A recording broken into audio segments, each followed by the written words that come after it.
I started this YouTube channel about 8 months ago, just 1 week after I started my own business. And as I said in my first video, I have zero experience at filmmaking, zero experience at English. Well, I try my best, but it's not perfect at all. Zero experience at vlogging, zero experience with school, so I never went to school. I do have my degree in office works and stuff, so it's nothing to do with this. And I'm self-employed since last week, about there. My full-time job now is to make these houses, and what I want to do with this YouTube channel is just have a medium to express what I'm thinking, to express what I do, and in the hopes that someone will care, you know? I love doing things I've never done before, learning by doing. So I made a video every single day until about the end of August. At the time we had finished our first tiny house and a lot of people were very interested. So at the beginning of September we started building our second house, and then I knew that it was not right for me. The first time I was introduced to tiny houses was about 2 years ago in a town called Mount Shasta, California. I love the United States and found people that live in California where I could stay for 3 months. The deal was that I could stay there and build a tiny house for them. But going back to September 2016, the last 2 weeks of September I went back to America on a very fun trip. From New York to Fresno to Chicago, back to New York. That's when I knew the life I was living was not the life I wanted to live. I'm someone that wants to try out new things every day, but I'm also someone that knows when to stop. So on this America trip, I realized that what I wanted to do in my life is to try out new things, move about, explore, travel, fly, be by myself, be responsible for myself, meet people from all over the world, and film it. Now I'm quite an introvert person, but when I travel and I'm in an environment I don't know, that's when it changes. So in October 2016, I stopped building tiny houses and started pursuing my dream of moving to America.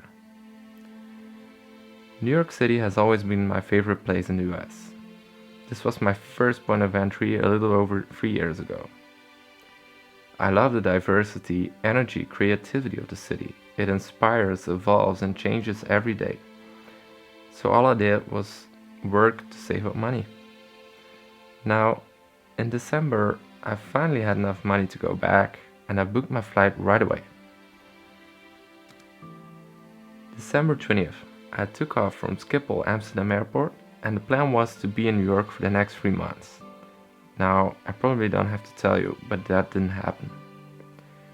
My family, parents, grandparents were not that happy about me leaving just before the holidays. But I did it anyway. There's no right timing going after your dreams anyway, so just have to do it. 2 weeks later I get a phone call from my cousin, where I work with, that all machines in our workshop were stolen. This was the first incentive to come back. My parents started pulling me back. My grandparents called me every day that I wouldn't stay there for 3 months, and above all, my tiny house I built for myself was sold, but the payment didn't come through. So I was pushed in a corner, and I came back. This was my first mistake. 2 days after I got home, I got sick. I never get sick. I got sicker than I had ever been before. For 2 weeks straight, I didn't leave bed. But after some heavy medication, I finally got better. The idea for coming back to Belgium was to sort out my financial situation, the stolen machines, and to sort out the worries of my family, and do all this in 2 weeks. But of course, because I got sick, things didn't go to plan. At the same time, my cousin was working on a very big project where he could use my help with, so I stayed.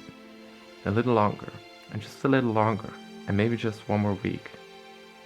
Today is the 4th of March, and I'm still here. If you have a shot at your dream, don't let go. Now, this part I haven't figured out yet. You can only tell a story after it happened, but a lot of things are possible right now.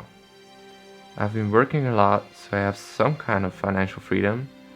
I could go back to the United States, or go build a tiny house in southern France where I was 2 weeks ago. One thing I'm sure about, and that's I have no business being here, being home.